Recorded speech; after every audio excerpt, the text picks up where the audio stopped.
우리한테 힘 주시기를, 그리고 직장 생활의 불투명함에 대해서도 또 서로가 서로에 대해서 참 거리두기를 그래도 해야 되는 이 상황에서 그럼에도 불구하고 우리가 한 몸임을 기억하고 또 한 교회로서 함께 하나님을 예배드리는 시간, 각자의 처소에 있더라도 마음의 중심을 잘 모아서 하나님 앞에 경건하게 예배를 드리겠습니다.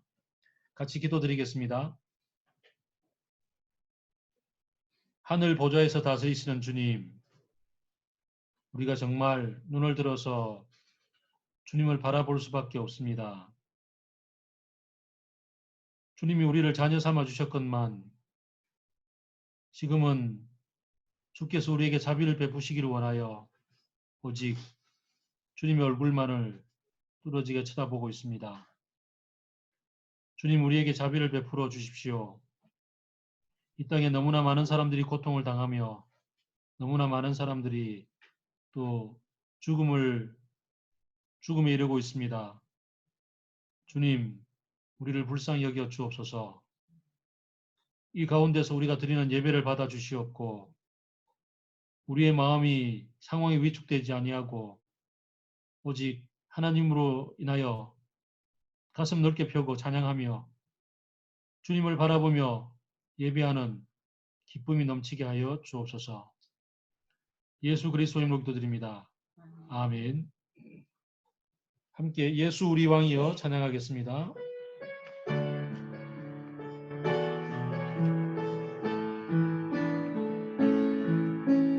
예수 우리 왕이여 이곳에 오소서. 보좌로 주여 임하사 찬양을 받아 주소서. 주님을 찬양하오니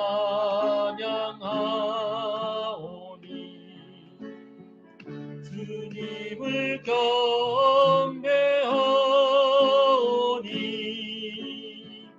왕이신 예수여 오셔서 좌정하사 다스리소서.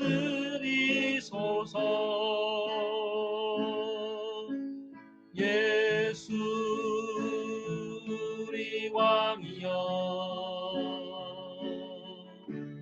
이곳에 오소서. 보좌로 주여 임하사 찬양을 받아 주소서. 주님을 찬양하오니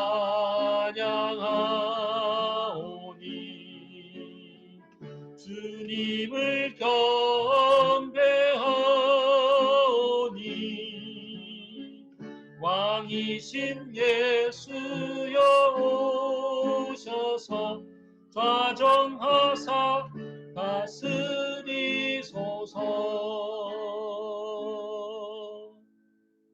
아멘. 함께 사도신경으로 우리의 신앙을 같이 고백하겠습니다. 나는 전능하신 아버지 하나님 천지의 창조주를 믿습니다. 나는 그의 유일하신 아들 우리 주 예수 그리스도를 믿습니다. 그는 성령으로 잉태되어 동정녀 마리아에게서 나시고 본디오 빌라도에게 고난을 받아 십자가에 못 박혀 죽으시고 장사된 지 사흘 만에 죽은 자 가운데서 다시 살아나셨으며 하늘에 오르시어 전능하신 아버지 하나님 우편에 앉아 계시다가 거기로부터 살아있는 자와 죽은 자를 심판하러 오십니다. 나는 성령을 믿으며 거룩한 공교회와 성도의 교제와 죄를 용서받는 것과 몸의 부활과 영생을 믿습니다. 아멘. 함께 시편으로 기도하겠습니다. 오늘은 시편 61편입니다. 하나님, 내가 부르짖는 소리를 들으시고 내 기도 소리를 귀담아 들어주시오. 내 마음이 약해질 때 땅끝에서 주님을 부릅니다. 내 힘으로 내 오를 수 힘으로 올 없는 수 없는 저 저 바위 바위 위로 위로 나를 인도하여 주십시오. 주님은 나의 피난처이시요 원수들에게 나를 지켜주는 견고한 망대이시오. 내가 영원토록 주님의 장막에 머무르며 주님의 날개 아래로 피하겠습니다. 주님은 나의 하나님, 주님께서 내 서원을 들어주시고 주님의 이름을 경외하는 사람이 받을 유업을 내게 주셨습니다. 왕의 날을 더하여 주시고 왕의 해를 더하여 주셔서 오래오래 살게 하여 주시기를 원합니다. 주님 앞에서 우리 왕이 오래도록 왕위에 앉아 있게 하시고 주님의 한결같은 사랑과 진리로 우리 왕을 지켜주시기를 원합니다. 그때 나는 주님의 이름을 영원토록 노래하며 내가 서원한 바를 날마다 이루겠습니다. 아멘. 이제 함께 자녀를 위한 말씀 같이 듣겠습니다.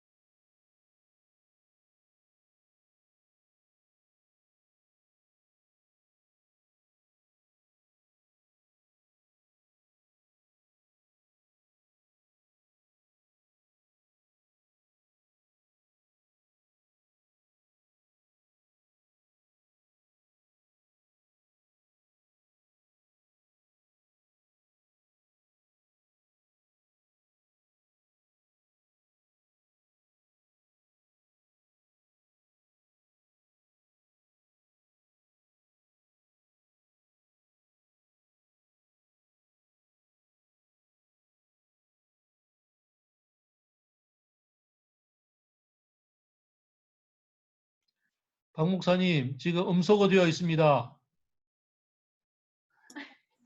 그렇네요. 음소거가 되어 있네요. 네, 반갑습니다. 제가 깜빡했네요. 여러분 잘 지냈어요? 네, 잘 지낸 것 같아요. 우리 계약은 했는데 온라인으로 해가지고 조금 많이 아쉬웠을 것 같아요.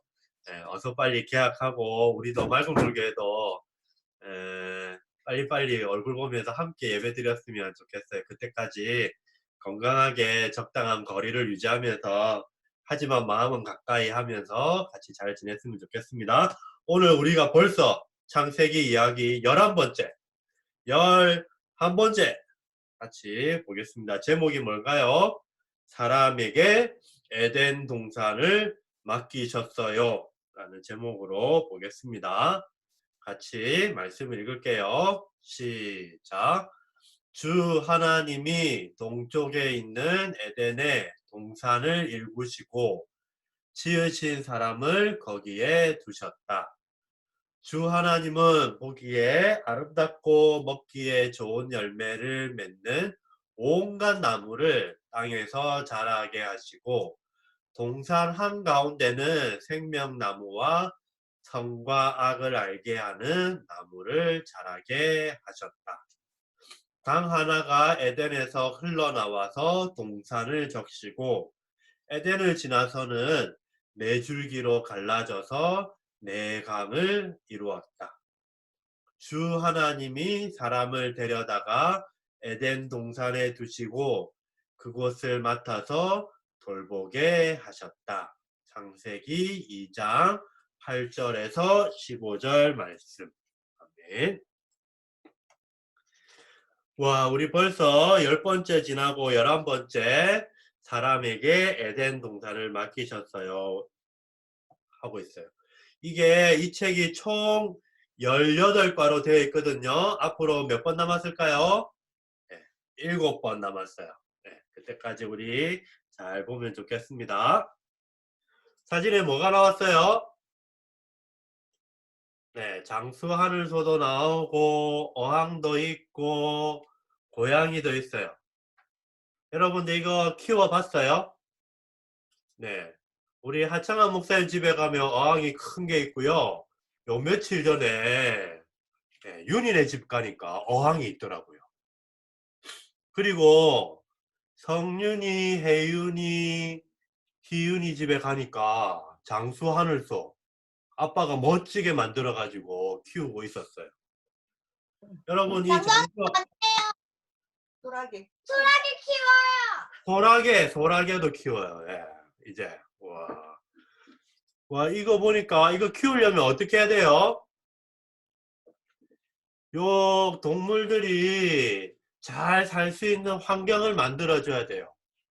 장수하늘소는 보니까 톱밥도 넣어주고 밤에는 불도 끄고 해줘야 되고, 어항은 보니까 수초도 넣고 밑에 자갈도 깔고 수시로 물도 갈아주고 이래야 잘 자라요. 또 고양이는 어떨까요? 네, 쉬할 수 있도록 모래주머니도 만들어주고 고양이가 잘 놀 수 있도록 캣타워도 이렇게 만들어주는 것 같아요. 그래서 우리 동물을 키우려면 이렇게 환경을 잘 만들어줘야 돼요. 하나님께서 우리 1장까지 볼 때 하나님께 세상을 잘 만들어 두셨어요. 오늘 2장은 보니까 특별히 하나님께서 세상을 만드시고, 네, 화면이 다시 안 넘어가네요. 잠깐만요.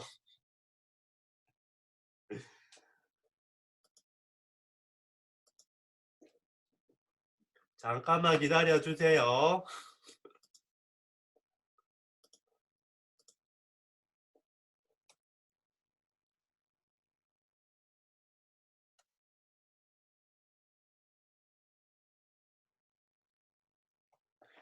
네, 하나님께서 1장에 세상을 잘 만드시고 난 다음에 2장은 보니까 특별히 사람들하고 관계에서 하나님께서 어떻게 잘 만들어 두셨는가 이야기를 하고 있어요.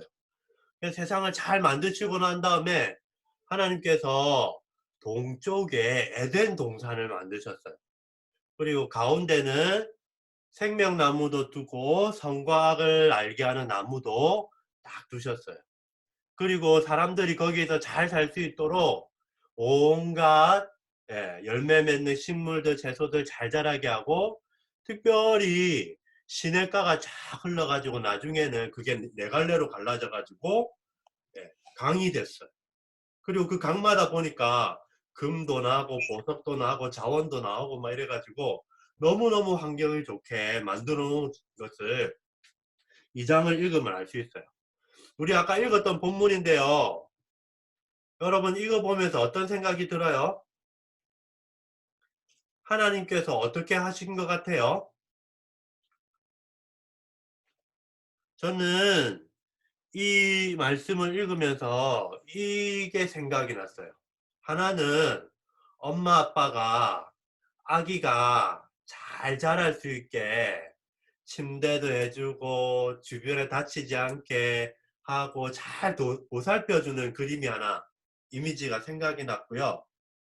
또 하나는 하나님께서 사람에게 에덴 동산을 잘 관리하라고 맡겨주시는 거 보면서 하나님께서 우리를 너무너무 잘 좋아하시고 돌보시면서 우리가 할 수 있는 거, 마음껏 놀고 마음껏 개발하고 마음껏 뭔가 만들고 할 수 있도록 환경을 잘 만들어 주시는 하나님이 생각이 났어요.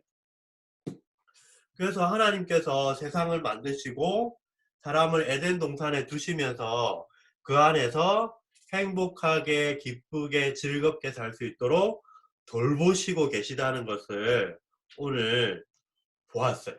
그리고 에덴 동산을 책임지고 너희들이 잘 가꾸어 가라라고 맡겨주시는, 믿어주시는 그 하나님도 볼 수 있었어요.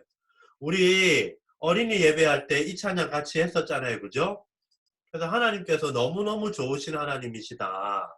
하나님께 세상을 만들어 놓고 하나님이 사람을 부려다가 이거 해, 저거 해, 일 시키고 막 놀리고 그런 게 아니고 하나님께서 우리를 잘 돌보아 주시고 그리고 자기가 맡은 책임대로 열심히 할 수 있는 환경을 만들어 주시는 좋으신 하나님인 것을 볼 수 있었어요. 그래서 우리 친구들 지금 있는 자리들, 엄마 아빠가 살고 있는 동네, 학교는 하나님께서 우리를 돌보시는 곳이에요. 그리고 하나님께서 우리에게 맡겨주신 자리예요. 그래서 우리가 있는 자리에서 맡겨주신 것을 잘 감당하면서 하나님의 것을 잘 관리하는 우리 친구들이 다 되었으면 좋겠습니다.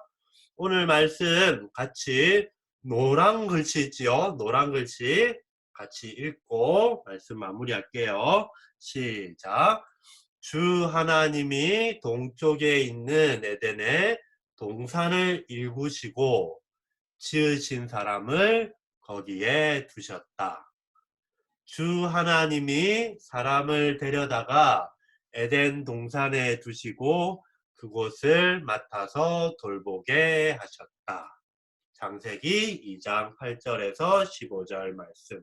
아멘. 자, 우리 아이들 같이 축복할게요. 하나님께서 맡겨주신 것을 잘 관리하는 친구들 되게 해달라고, 그리고 하나님께서 특별히 지켜주시고 돌보아주시고 많이 많이 이뻐해달라는 마음을 가지고 같이 축복하겠습니다. 시작. 하나님께서 너희에게 복을 내리시며 너희를 지켜주시고 하나님께서 웃으시며 너희를 귀엽게 보아주시고 하나님께서 너희를 고이 보시어 평화를 주시기를 빈다. 아멘. 이제 함께 같이 찬양하겠습니다.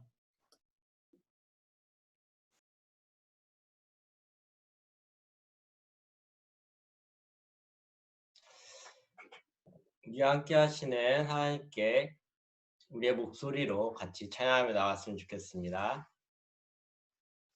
주의 약속하신 말씀 위에서 같이 찬양하시겠습니다.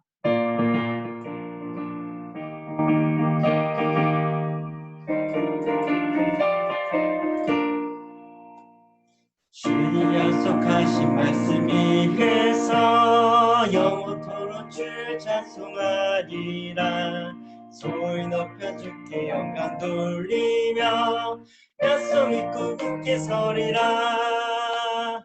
굳게 서리 영원하신 말씀 위에 굳게 서리. 굳게 서리 그 말씀 위에 굳게 서리라. 주님 약속하신 말씀 위에서 영원하신 주의 사랑이 믿고 성령으로 있어 싸워 이기며 약속 믿고 굳게 서리라.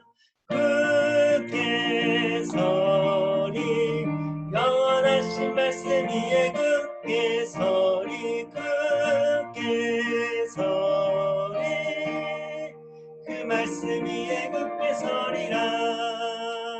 주님 약속하신 말씀 위에서 성령 인도하는 대로 행하며 주님 품에 항상 같이 거두며 약속 믿고 굳게 서리라.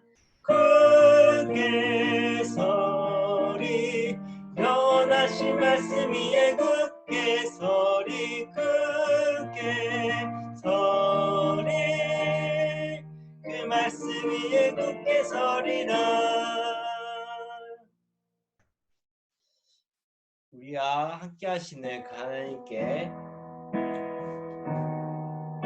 우리를 지켜주시는 성령님께 우리의 목소리로 함께 찬양합시다. 모든 상황 속에서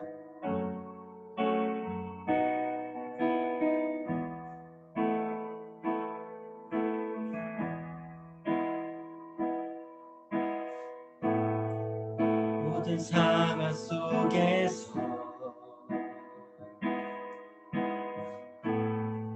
주를 찬양할지라.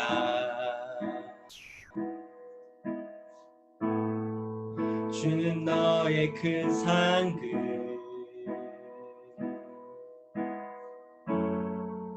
큰 도움이시라. 주의 얼굴 구할 때 주의 영을 부으사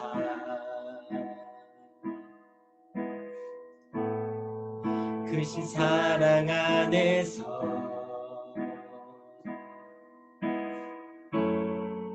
주를 보게 하소서.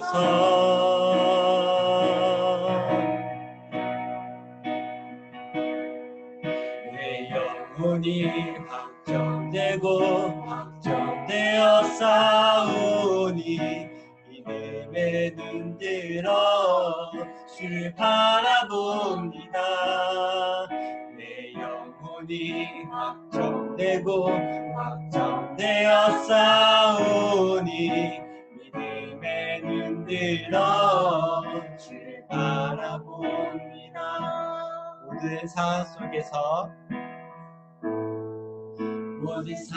속에서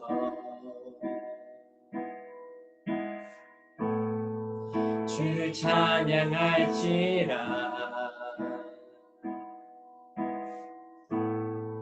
주는 너의 큰 상급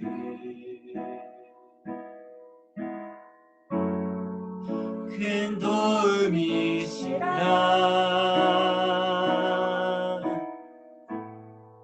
주의 얼굴 구할 때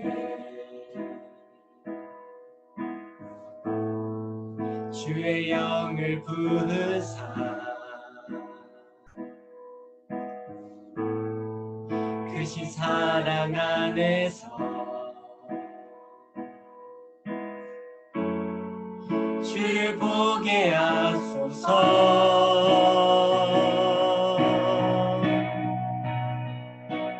내 영혼이 확정되고 확정되어 싸우니 믿음의 눈 들어 주를 바라봅니다.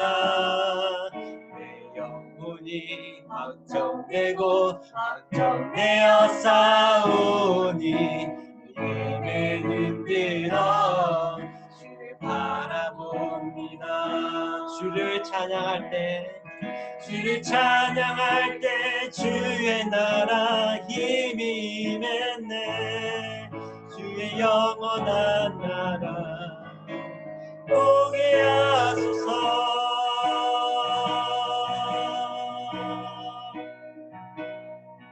내 영혼이 확정되고 확정되어 싸우니 믿음의 눈 들어 주를 바라봅니다. 내 영혼이 확정되고 확정되어 싸우니 믿음의 눈 들어 주를 바라봅니다.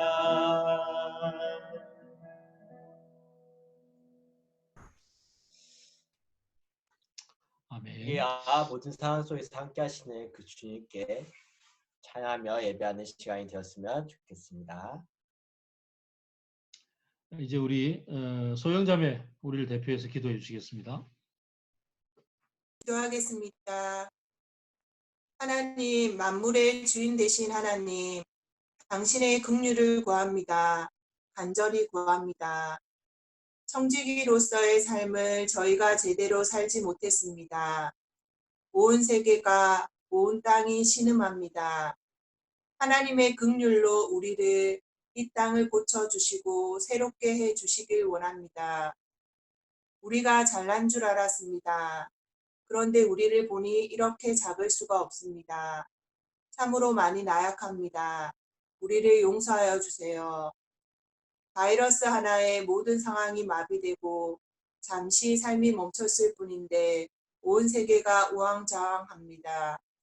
하지만 그러하기에 우린 더욱 하늘을 봅니다. 자연을 봅니다.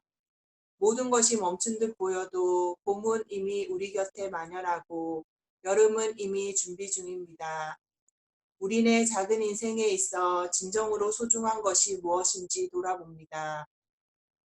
삶이 멈추니 비로소 가장 중요한 것이 보입니다. 이 모든 상황에도 불구하고, 이 모든 상황에도 변함없이 우리는 당신을 신뢰하고 우리는 당신을 사랑합니다. 나라와 권세와 영광이 당신의 것입니다. 예수님의 이름으로 기도합니다. 아멘. 아멘. 함께 하나님 말씀 보겠습니다. 하나님 말씀은 요한복음 15장 18절부터 16장 33절까지 엄청 깁니다. 그래서 제가 중간중간 잘라서 읽어드리겠습니다. 세상이 너희를 미워하거든 세상이 너희보다 먼저 나를 미워하였다는 것을 알아라. 너희가 세상에 속하여 있다면 세상이 너희를 자기 것으로 여겨 사랑할 것이다. 그러나 너희는 세상에 속하지 않았고 오히려 내가 너희를 세상에서 가려 뽑아내었으므로 세상이 너희를 미워하는 것이다. 내가 너희에게 종이 그의 주인보다 높지 않다고 한 말을 기억하여라. 사람들이 나를 박해했으면 너희도 박해할 것이요. 또 그들이 내 말을 지켰으면 너희의 말도 지킬 것이다. 그들은 너희가 내 이름을 믿는다고 해서 이런 모든 일을 너희에게 할 것이다. 그것은 그들이 나를 보내신 분을 알지 못하기 때문이다. 내가 와서 그들에게 말해주지 않았더라면 그들에게는 죄가 없었을 것이다. 그러나 이제는 그들이 자기 죄를 변명할 길이 없다. 나를 미워하는 사람은 내 아버지까지도 미워한다. 내가 아버지께로부터 너희에게 보낼 보혜사 곧 아버지께로부터 오시는 진리의 영이 오시면 그 영이 나를 위하여 증언할 것이다. 너희도 처음부터 나와 함께 있었으므로 나의 증인이 될 것이다. 내가 너희에게 이 말을 한 것은 너희를 넘어지지 않게 하려는 것이다. 사람들이 너희를 회당에서 내쫓을 것이다. 그리고 너희를 죽이는 사람마다 자기네가 하는 그러한 일이 하나님을 섬기는 일이라고 생각할 때가 올 것이다. 그러나 내가 너희에게 진실을 말하는데 내가 떠나가는 것이 너희에게 유익하다. 내가 떠나가지 않으면 보혜사가 너희에게 오지 않을 것이다. 내가 가면 보혜사를 너희에게 보내주겠다. 그가 오시면 죄와 의와 심판에 대하여 세상의 잘못을 깨우칠 것이다. 죄에 대하여 깨우친다 함은 세상 사람들이 나를 믿지 않기 때문이요. 의에 대하여 깨우친다고 함은 내가 아버지께로 가고 너희가 나를 더 이상 보지 못할 것이기 때문이요. 심판에 대하여 깨우친다 함은 이 세상의 통치자가 심판을 받았기 때문이다. 내가 진정으로 너희에게 말한다. 너희는 울며 애통하겠으나 세상은 기뻐할 것이다. 그러나 너희가 근심에 쌓여도 그 근심이 기쁨으로 변할 것이다. 여자가 해산할 때에는 근심에 잠긴다. 진통할 때가 왔기 때문이다. 그러나 아이를 낳으면 사람이 세상에 태어났다는 기쁨 때문에 그 고통을 더 이상 기억하지 않는다. 이와 같이 지금 너희가 근심에 쌓여 있지만 내가 다시 너희를 볼 때에는 너희의 마음이 기쁠 것이며 그 기쁨을 너희에게서 빼앗을 사람이 없을 것이다.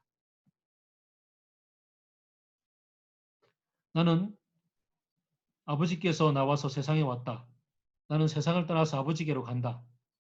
그의 제자들이 말하였다. 보십시오. 이제 밝히어 말씀하여 주시고 비유로 말씀하지 않으시니 이제야 우리는 선생님께서 모든 것을 알고 계시다는 것과 누가 선생님께 물어볼 필요가 없을 정도로 훤히 알려주신다는 것을 알았습니다.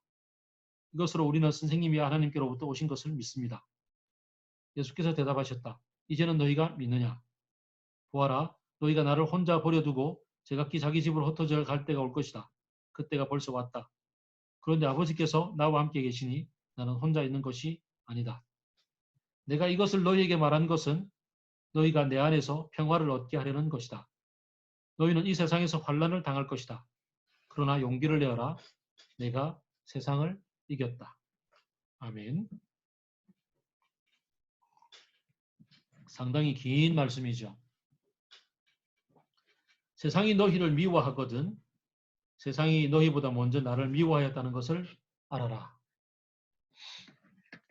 세상이 너희를 미워하거든 이라는 제목으로 오늘 말씀을 전합니다.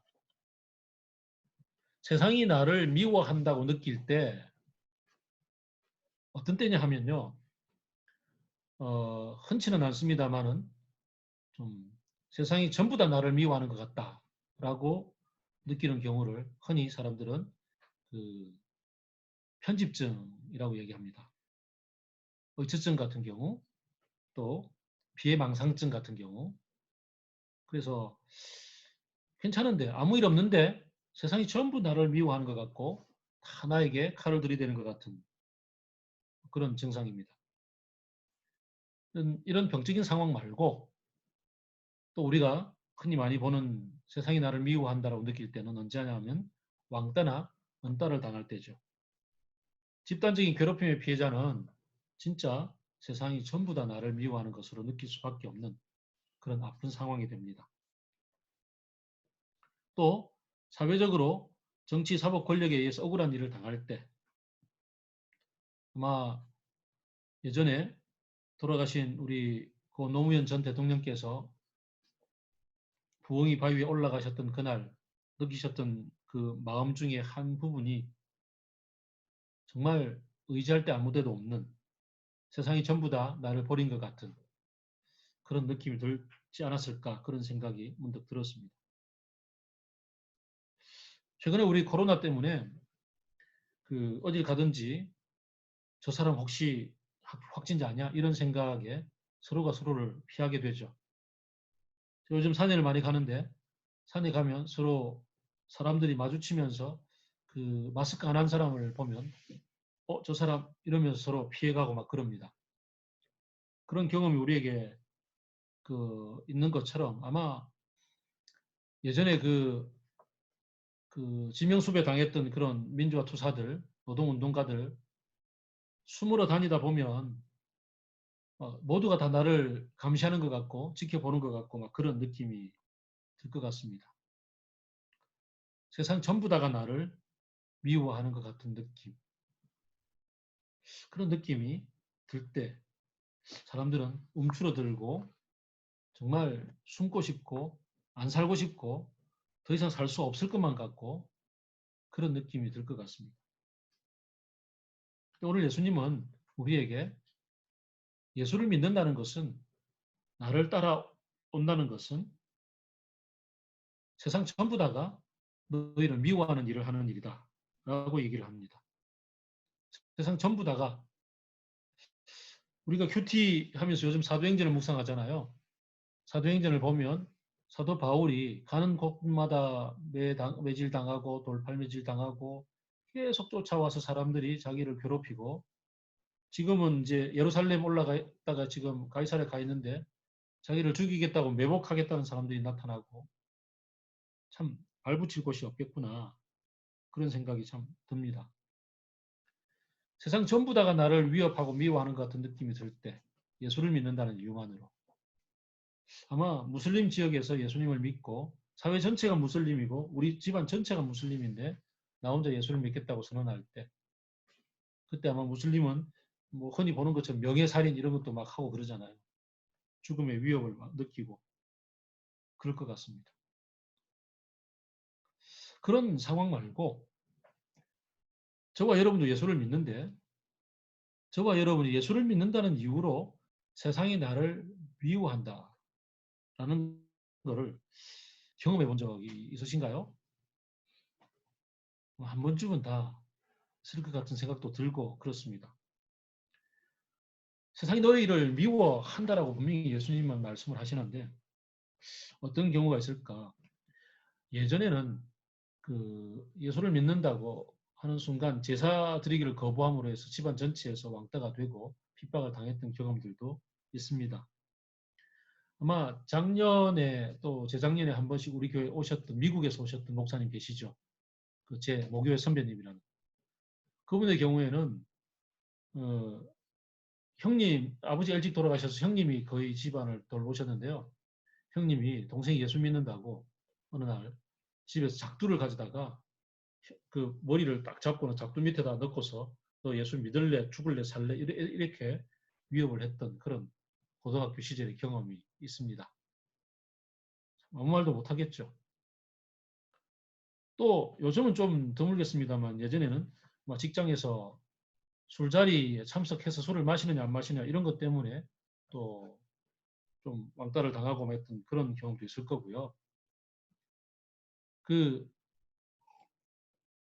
아마 제 아내 같은 경우에는 고등학교 때 교회 다닌다고 친정어머니가 꽤나 많이 힘들게 했던 경험도 있는 것 같고 또 제가 아는 어느 목사님 사모님은 어머니가 제 IBF 후배인데요. 고등학교 대학교 결혼하기 전까지도 그냥 교회당에 어머니가 찾아오셔가지고 예배 중에 야 이 뭐시기야 이러고 이제 막 문 열고 막 소리치고 끌고 가고 막 그런 경험도 있었습니다.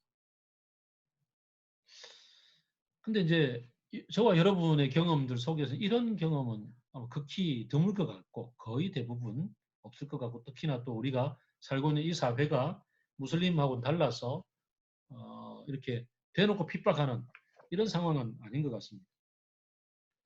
그럼 예수를 믿었기 때문에 핍박을 당한다. 예수를 믿었기 때문에 세상이 나를 미워한다. 우리들의 경우에는 어떨까?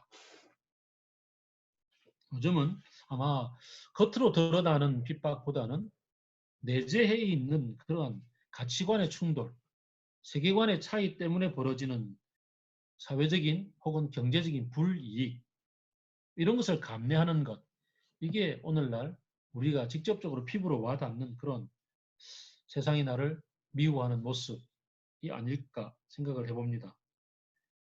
하나님 나라를 살아가는 사람은 그 가치관과 신념이 다르기 때문에 그 가치관과 태도, 예수님을 주로 모시는 그 삶을 살다 보면 자기가 주인인 사람들하고 반드시 충돌하기에 마련이고요.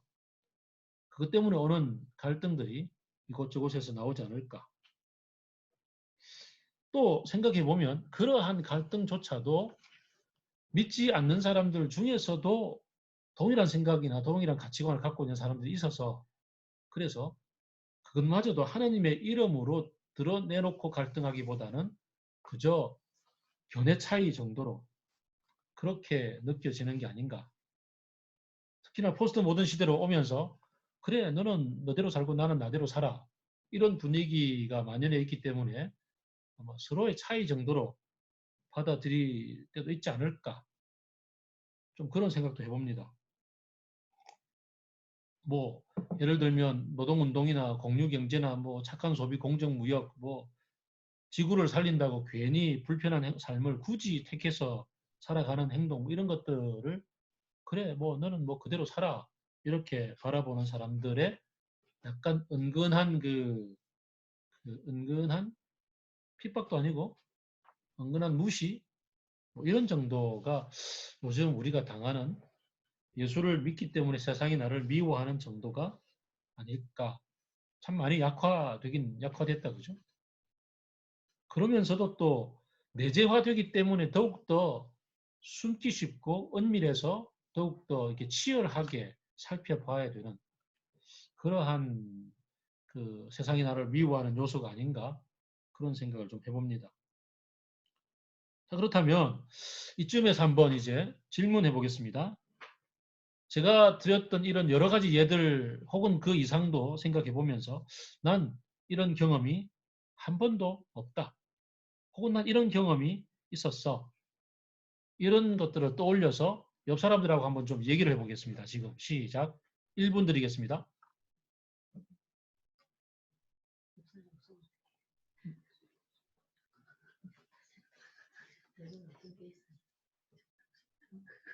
옆 사람이 없으면 1분 동안 침묵으로 생각을 해보겠습니다.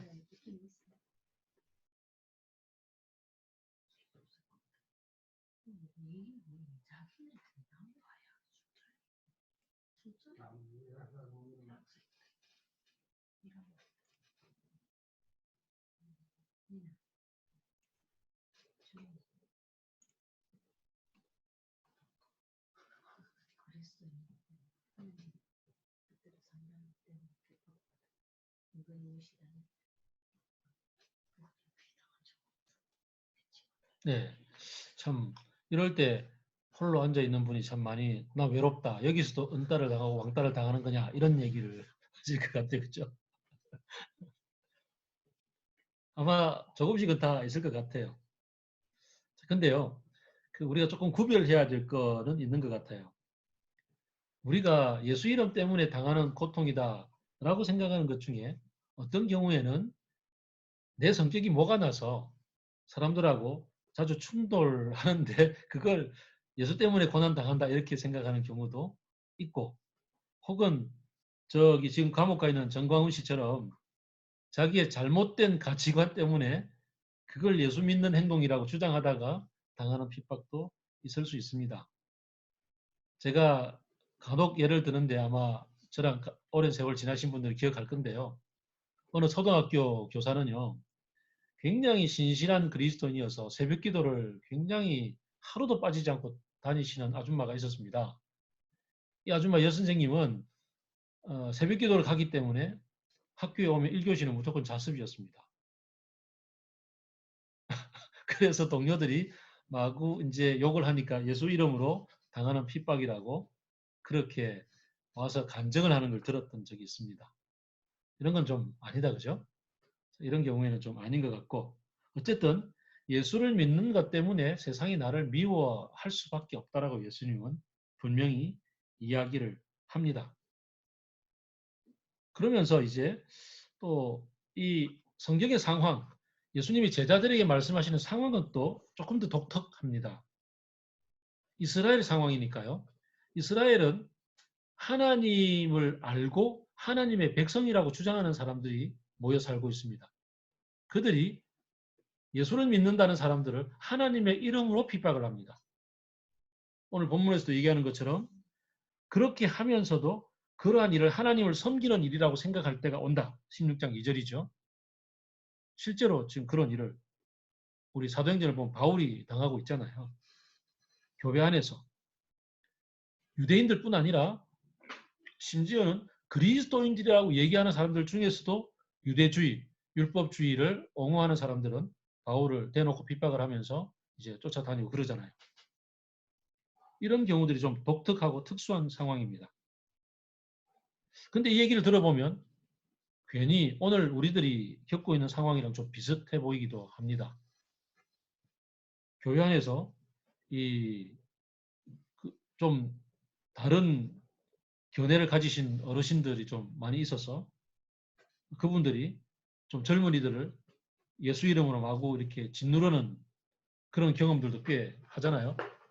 제가 큐티 나눔 할 때 얘기를 했습니다만은 노회 갔더니 그때 SFC 경기 지역 SFC 대학부 수련회를 하는데 대학 SFC 수련회에 그 창조질환원의 그 우종학 교수님을 초청 강사로 초청했다고 그 SFC 간사들이 노회 다 불려 나와가지고 그 노회 어른들 앞에서 다 신앙 고백을 강요받고 너 잘한 일이냐 잘못한 일이냐 뭐 이렇게 남먹고 창조진화론이냐 아니면은 뭐 젊은 지구론이냐 너 신앙 고백해봐 이런 식으로 그 푸시하고 밀어붙였던 그런 일들도 있었습니다. 참 그런 경험이 지금 바울이나 초대교회 성도들이 당했던 교회 안에서의 핍박하고 참 비슷하구나 그런 생각도 좀 해봅니다. 어쨌든 이런저런 경우로 우리는 예수를 믿는다는 것 때문에 당하는 경제적인 불이익, 사회적인 편견 혹은 어떤 무시당함, 기타 고통이 존재한다는 것. 반드시 여기 우리가 조금 더 생각을 해봅니다. 그럴 때 어떻게 해야 되느냐?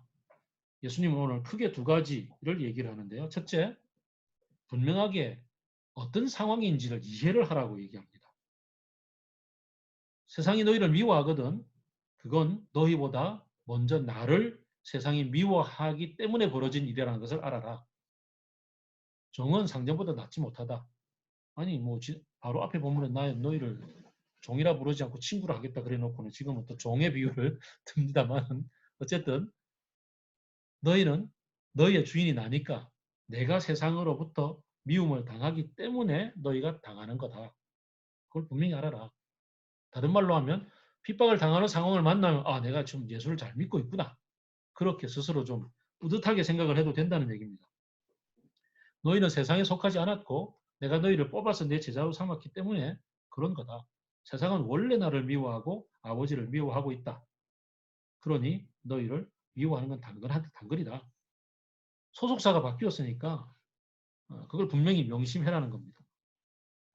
드라마 이태원 클라스를 보면 그 소이서가 확실하게 박세로이를 지지하고 그 편을 들고 있기 때문에 장대희가 걔를 꼬시려고 꽤 노력합니다.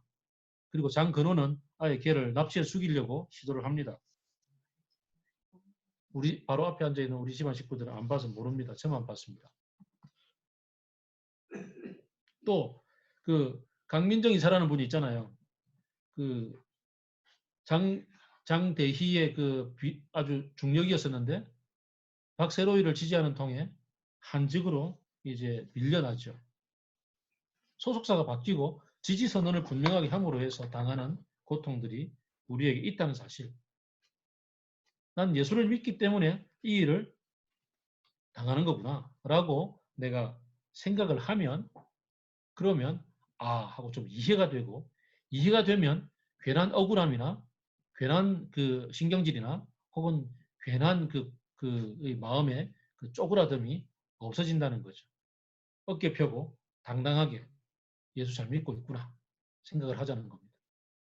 반대로 난 너무 편하게 잘 사는 것 같아. 주변 사람들하고 너무 잘 어울리고 아무도 나를 예수쟁이라고 뭔가 푸시하거나 뭔가 좀 이상하게 보는 게 없어. 아니, 사람들은 나를 예수쟁이인 줄도 몰라. 이러고 살고 있다면 좀 생각해 봐야 될 주제죠. 오늘 본문에서 세상이 너희를 분명히 미워할 거라 그랬는데.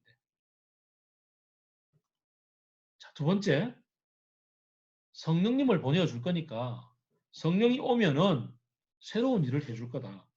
그러면 기대를 가져야 된다라고 얘기를 합니다. 성령은 와서 죄에 대해서, 정의에 대해서, 심판에 대해서 세상이 잘못된 거라고 깨우쳐 줄 거라고 얘기를 합니다. 자, 이 얘기는 이 예수님이 하시는 배경을 조금 더 이해를 좀 해야 되는 얘기입니다. 재판정을 상정을 하고 있는 얘기거든요. 재판정. 하나님의 재판 그를 분명히 이렇게 머리에 염두에 두고 있어야 이 얘기가 이해가 됩니다. 왜 작년에 조국 사태가 벌어졌을 때 그 검찰과 언론이 합공격을 했잖아요. 그때 조국이 얘기를 했습니다. 법정에 가서 다 밝히겠습니다. 지금은 언론과 검찰이 프레임을 짜고 거기에다가 몰아넣기 때문에 내가 지금 억울하다고 아무리 반론을 펴도 그 프레임을 벗어날 수가 없다는 거죠. 거기에 대해서 재판정에 가면, 재판정이라는 것은 새로운 프레임이니까 거기에서는 이 사람들의 어떤 플레이보다는 뭔가를 새롭게 펼쳐내어서 상황을 바꿀 수 있기 때문에 법정에 가서 얘기하겠다, 유무죄를 따져보겠다라고 얘기를 했잖아요. 이런 상황인 겁니다. 근데요, 재판이 차일피일 미뤄지고 결국 열리지 않는다면 어떤 일이 벌어지겠습니까? 재판이 끝까지 미뤄지고 그래서 감옥에 가 있는 아내는 나오지를 못하는 상황이 되어 버린다면 아무리 조국 인내심이 커도 견디지는 못할 것 같습니다. 더 나아가서 재판 자체가 불공정하게 이루어진다면요. 그러면 이건 뭐 미치고 발딱 뛰겠죠. 옛날에 그런 일들이 많았잖아요. 공안 사건들 간첩 만들어내고 그 강기훈 씨가 죽었을 때 그 강기훈 유서 대필 조작 사건 이런 거 있었잖아요. 동의대 사건과 같이 어울렸던 90년대 사건인데 한 사람이 분신하고 죽었는데 그 사람 유서를 옆에 사람이 대신 썼다라고 가짜로 몰아붙여가지고 그거 증거 가짜 증거라고 국가수도 나서가지고 그거 유서 진짜 맞다 이러면서 얘기해가지고 네가 가짜로 쓴 거다 이렇게 해서 실형을 살아들였잖아요. 그리고 지금 그게 모두가 다 공안 사건 만들어낸 사건이었다는 것을 밝혔잖아요. 그때 그거 가짜로 만들어냈던 검사가 아마 새누리당에서 국회의원 했을걸요. 그런 일이 벌어지면 재판 자체가 불공정하게 벌어지면 이건 말이 안 되는데 그런 일이 이스라엘 역사에는 주구장창 있었거든요. 이스라엘은 역사 속에서 계속 식민지 상황이었고 식민지 속에서 모든 걸 뺏기고 억울하게 당했거든요. 근데 지금도 계속 그 일이 이루어지고 있고 이들은 바라기는 하나님이 재판관이신데 하나님의 법정에 가서 보자. 하나님의 법정에 가면 그때는 모든 게 밝혀질 거다. 이런 생각을 소망을 품고 견뎌왔던 세월들이 이스라엘의 역사입니다. 그 속에서 지금 보혜사가 너에게 오면 그들이 죄에 대해서 그리고 정의가 무엇인지에 대해서 그리고 재판이 반드시 펼쳐질 것에 대해서 증언을 하고 얘기를 하고 실행을 하실 것이다 라고 얘기를 합니다. 걔들이 틀렸다는 거죠. 핍박을 하는 걔들이 죄인이라는 것을 드러내고 네가 틀린 게 아니고 너는 옳다라고 너는 정의롭다라고 그 핍박이 불의한 것이었다는 것을 분명하게 드러내고 하나님은 그들에 대해서 법의 심판을 내릴 것이 분명하다라고 그것을 진행하시는 분이 성령님이다라고 얘기를 해 주십니다. 나는 억울한 일을 당하는데 힘든데 언제까지 이 일을 견뎌야만 하는가 라고 생각을 하고 힘들어할 때 내 속에 계신 성령께서 기다려 지금 재판 진행 중이야 라고 말씀을 하시는 거죠.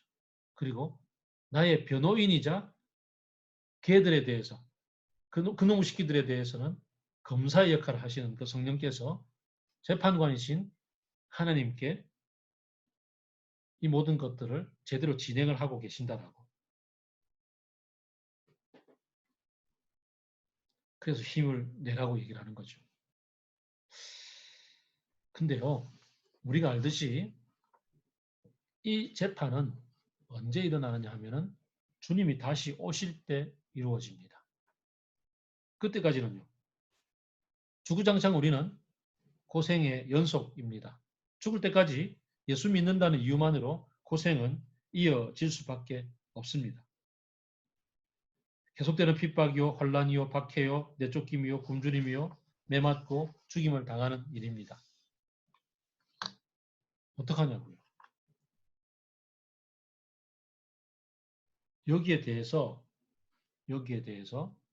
오늘 본문은 33절에 내가 이것을 너희에게 말하는 것은 그 모든 상황에도 불구하고 너희들이 마음의 평화를 놓치지 않기를 바라기 때문이다. 너희는 분명히 환란을 당할 것이다. 사는 내내. 그러나 기억하라. 내가 세상을 이미 이겼다. 그러니 용기를 내라. 라고 이야기를 하십니다.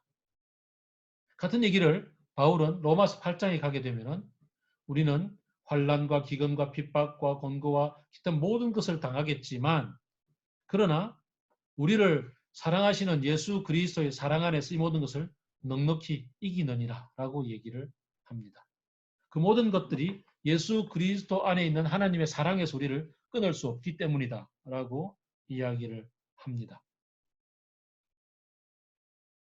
눈앞에 펼쳐지는 일에서는 불이익을 당합니다. 눈앞에서 펼쳐지는 일들 속에서는 사람들이 나를 막 무시하거나 혹은 괜히 협잡하거나 괜히 핑계대고 나를 이렇게 막 이것저것 핥히기 시작을 합니다.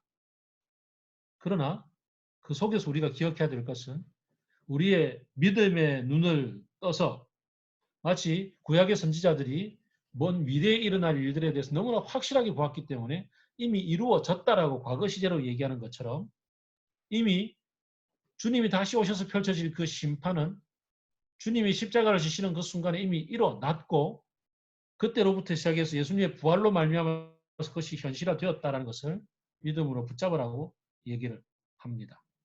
그래서 오늘 본문을 그 16장 마지막 부분을 보게 되면 너희들이 이제야 믿느냐라고 믿음에 대한 얘기를 분명하게 하고 계시는 것을 보게 됩니다. 예수님이 나를 끝까지 사랑하신다는 것, 예수님이 나를 끝까지 책임지신다는 것, 그래서 마지막 승리는 내게 있다라는 사실, 우리의 인생은 지난주에 우리 부활절 때 그 고린도전서 15장에서 부활의 본문을 묵상했던 것처럼 우리의 바라는 것이 이 세상뿐이면 정말 우리는 불쌍한 사람이겠지만 우리의 인생은 이 땅에서 끝나는 것이 아니라 우리의 육신의 죽음이 끝나는 것으로 끝나는 게 아니라 죽음 그 너머를 다시 넘어서 부활의 삶을 살게 되기 때문에 그때까지를 생각한다면 끝난 때까지 끝난 것이 아닌 그런 삶의 여정이라는 거죠. 그래서 왜 이런 일이 벌어지는지에 대한 이 프로세스를 이해를 하고 언제까지 그 일이 펼쳐질 것이며 전국적으로 어떤 일이 벌어질 것에 대한 분명한 로드맵을 갖고 우리가 살아갈 때 그럴 때 우리는 불안해하지 않는다는 거죠. 비가 막 쏟아지는 곳을 뚫고 지나가도 저기까지만 가면 돼 라고 생각하는 사람들은 견디며 거기까지 뛰어가는 거죠. 그럴 때 마음은 불안해하지 않습니다.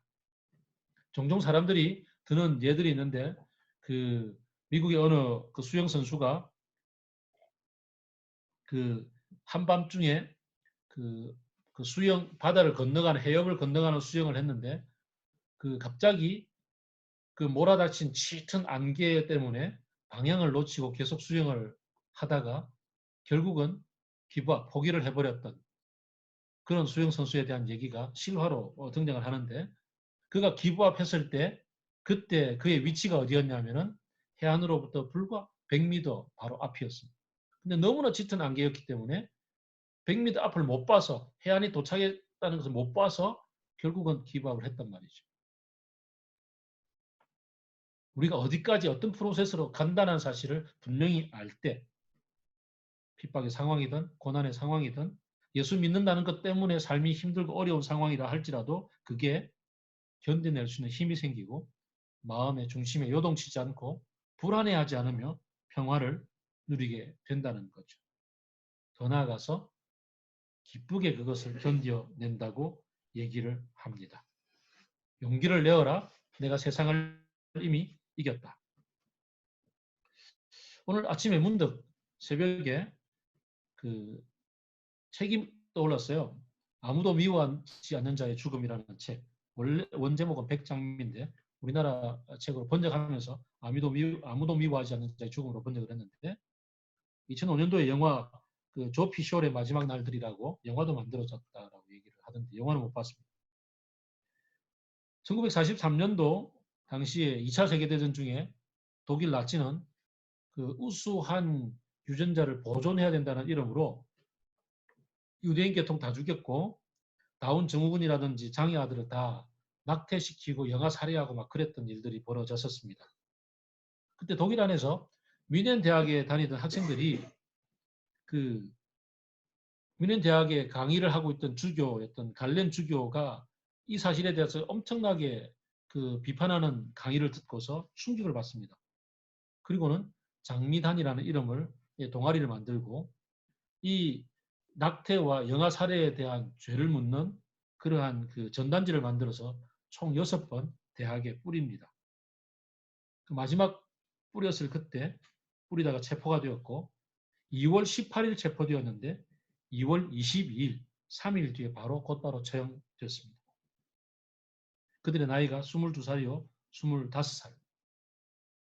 마지막 유언은 자유여 영원하라. 태양은 아직도 빛난다. 그 한스 쇼리라는 청년의 동생이 그 마지막 면회를 갔던 그때 그 형이 그런 얘기를 합니다. 난 아무도 미워하지 않는단다. 그래서 동생이 그 말을 기억하고 이 책을 기록을 했고요. 그래서 여기에서 힌트를 얻어서 아무도 미워하지 않는 자의 죽음이라는 책을 썼습니다. 뭐 멀리 갈 것 없이 우리 박정희 전두환 시절에 그 일어났던 수많은 민주화 운동 했던 사람들에게 일어났던 일하고 참 비슷하죠. 80년대에 대학을 들어갔던 학생들은요. 대학에 들어가면 그때 동아리 선배들이 불러서 아주 엄밀하게 그 비디오 상영을 하고 봅니다. 광주 항쟁에 대한 잔학상들, 광주에 어떻게 계엄군들이 무차별하게 정말 무참하게 사람들을 살해했던가에 대한 그 비디오를 보면 다들 충격을 받아서 할 말이 없어집니다. 그리고는 많은 사람들이 운동권이 되었죠. 지금 초반에 말씀을 드렸습니다만 지금 우리들은 그 시절하고는 정말 다른 세계적으로 국격이 높아진 그런 나라를 살고 있습니다. 그럼에도 불구하고 그 속에서도 우리는 그리스도인 하나님의 나라를 살아가는 것 때문에 또 다른 세상, 또 다른 가치관의 삶으로 인해서 현실과 충돌하고 부대낄 수밖에 없는 삶을 삽니다. 지금은 80년대처럼 그렇게 아군과 적군이 명확하게 구별되지 않습니다. 아니 오히려 그 아군과 적군은 내 속에 있습니다. 젊은 시절에 그렇게 치열하게 세상을 살아보려고 애썼던 뭐 그런 노력 중에 하나를 했던 저임에도 불구하고 나이가 들고 이제 60이 내일 모레 가까워 올수록 좀 더 편안하고 좀 더 안주하고 싶은 마음으로 인해서 지금 세상을 아름답게 하기 위해서 좀 불편을 감수하는 삶을 살자라고 얘기하는 게 스스로에게 막 걸립니다.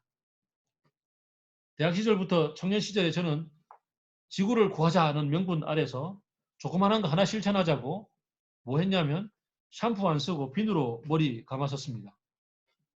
근데 언제 그랬냐는 듯이 추억을 소환해야 될 정도로 지금 저는 참 열심히 샴푸도 질 좋은 샴푸 골라가면서, 그리고 샴푸뿐이겠습니까? 그 페이스 뭐죠? 클렌징 폼과 샴푸와 바디워시를 따로따로 각각 쓰고 있습니다. 다 같은 성분이라고 화학과가 얘기합니다. 성화 형제 맞아요?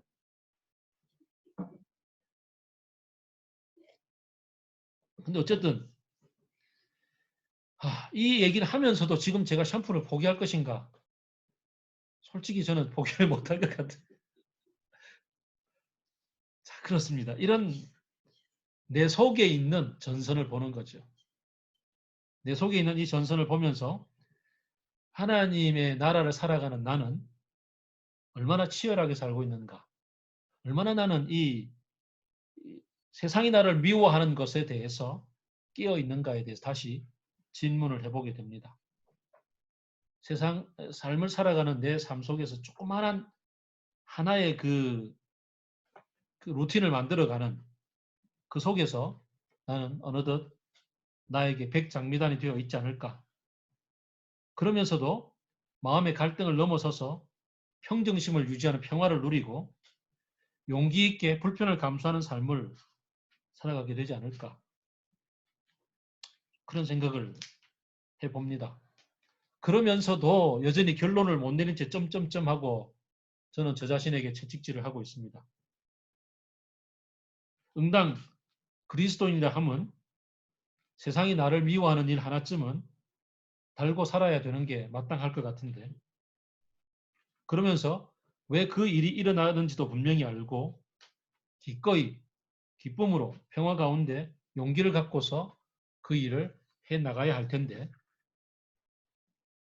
우리에게 그것이 무엇인지 각자 또 가정교회별로 또 우리 맑은 물 교회가 함께 나서서 저처럼 이렇게 용기를 못 낼 때 아니 맑은 물 교회가 전부 다 비누로 머리 감읍시다라고 결정하면 따라갈 수밖에 없는 일이겠죠. 그런 것처럼 뭔가를 하나 우리도 좀 만들어 봤으면 좋겠다 싶고, 용기 없는 저에게 여러분들이 아니 목사님이 하셔야 저희들이 하죠라고 좀 푸시도 하시고, 또 서로가 서로에 대해서 좀 같이 가봅시다 하고 끌어당기기도 하고, 좀 그러면서 이 핍박 없는 세상 속에 사서 핍박을 찾아 나서는 그런 그리스도인 공동체가 좀 되면 좋겠다 생각이 듭니다. 하나님 나라는 침노하는 자의 것이니까요. 하나님 나라는 누군가가 용기를 가지고 뛰어들어야만, 그래야만 펼쳐지는 것이니까요. 그렇게 우리가 좀 한번 일을 쳐봅시다. 제발 저를 좀 일치게 좀 만들어 주세요. 기도하겠습니다.